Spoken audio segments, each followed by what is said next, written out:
Gujarat police ભરતી board દ્વારા લોકરક્ષક કેડરની ભરતી પ્રક્રિયા અંતર્ગત આજે રાજ્યભરમાં લેખિત પરીક્ષાનું આયોજન કરવામાં આવ્યું છે।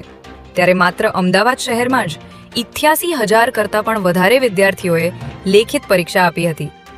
અમદાવાદ શહેરમાં ફાળવવામાં આવેલા કુલ 295 સેન્ટરો પર આ પરીક્ષાનું આયોજન કરવામાં આવ્યું હતું અને પરીક્ષા દરમિયાન કોઈ ગેરરીતિ ન સર્જાય તે માટે અને કાયદો વ્યવસ્થા જળવાય તે માટે દરેક સેન્ટર પર ચુસ્ત પોલીસ બંદોબસ્ત ગોઠવવામાં આવ્યો હતો, જે અંતર્ગત દરેક સેન્ટર પર પીએસઆઈ તેમજ શિક્ષણ વિભાગના અધિકારીઓ પણ ખાસ હાજર રાખવામાં આવ્યા હતા।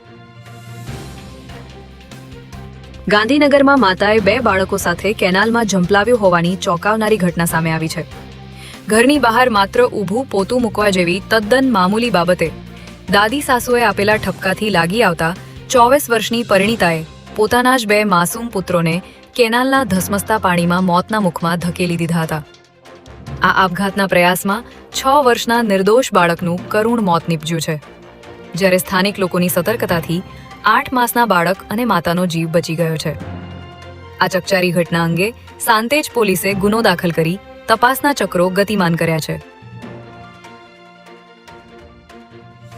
ગુજરાત પોલીસ નાગરિકોની સુરક્ષા અને કાયદો અને વ્યવસ્થા જાળવવા માટે રાત દિવસ કાર્યરત હોય છે, પરંતુ નરોડા પાટિયા પાસે 2 યુવકો દ્વારા એસઆરપીએફની પીસીઆર વાનને રોકીને તેમાં હાજર ડ્રાઈવર સહિત કર્મચારીને ધાકધમકી આપવામાં આવી હોવાનો વિડીયો સોશિયલ મીડિયામાં વાયરલ થઈ રહ્યો છે।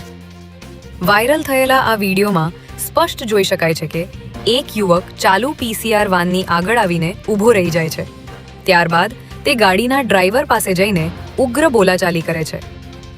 હાલ પોલીસ દ્વારા વિડીયોમાં દેખાતા બંને યુવકોને પકડવા માટે સીસીટીવી ફૂટેજના આધારે તપાસ તેજ કરવામાં આવી છે।